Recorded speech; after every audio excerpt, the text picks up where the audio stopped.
તમારી સામે વારંવાર જે આક્ષેપો બંને વિપક્ષ દ્વારા થાય છે, આમ આદમી પાર્ટીના ગોપાલ ઇટાલિયા હોય કે પછી કોંગ્રેસ હોય, કે કિરીટભાઈએ ખેડૂતોના પૈસા ખાઈ ગયા, કિરીટભાઈએ ખેડૂતોના પૈસા ખાઈ ગયા, એટલું સહેલું છે કે પૈસા ખાઈ જવા? કોઈના પૈસા કોઈ ખાય નહીં. અને હું તો ખેડૂતનો દીકરો છું. ખેતી મારા ફાધર અત્યારે પણ કરે છે, મેં પણ કરેલી છે. અને તમામ વાહિયાત વાતો, બીજો કોઈ મુદ્દો જ નથી કે હું ચૂંટાઈશ તો શું કરીશ. મેં તમને કેમ કહ્યું કે હું ચૂંટાઈશ તો હું અહીંયા પ્રાકૃતિક કૃષિ યુનિવર્સિટીની સ્થાપના માટે પ્રયત્ન કરીશ.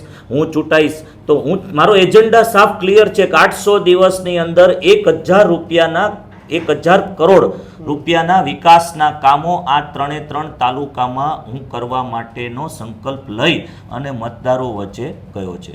અમારી સૌની યોજનાના પાણી, દાખલા તરીકે અત્યારે ભેસાણ તાલુકાનું ગળથ અને સાકરોડા, વિસાવદર તાલુકાનું આંબાજડ અને દ્રાફળ, હજી આગળ ચેક ડેમો સુધી પાણી પહોંચે અને અમારા ખેડૂત ભાઈઓને એનો લાભ થાય, એના માટેના મારા પ્રયત્નો રહેશે.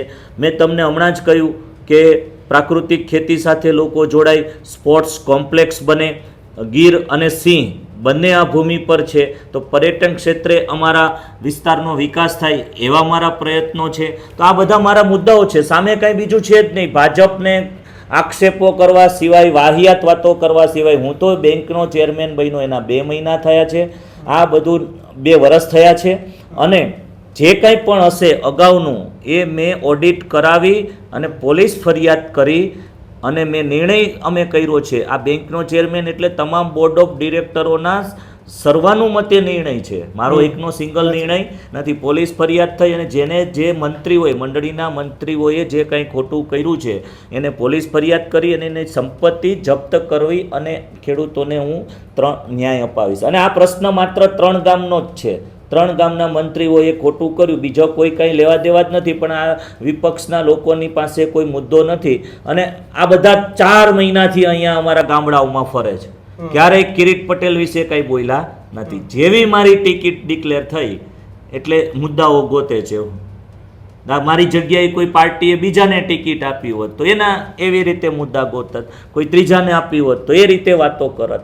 પરંતુ આક્ષેપો કરવાવાળા આક્ષેપો કરતા રહીએ. હું તો 10 વર્ષથી અમારા મત વિસ્તારના દરેક 157 ગામમાંથી એક પણ એવું ગામ નહીં હોય કે જેને મારા માધ્યમથી કોઈને કોઈ કામ નહીં થયા હોય.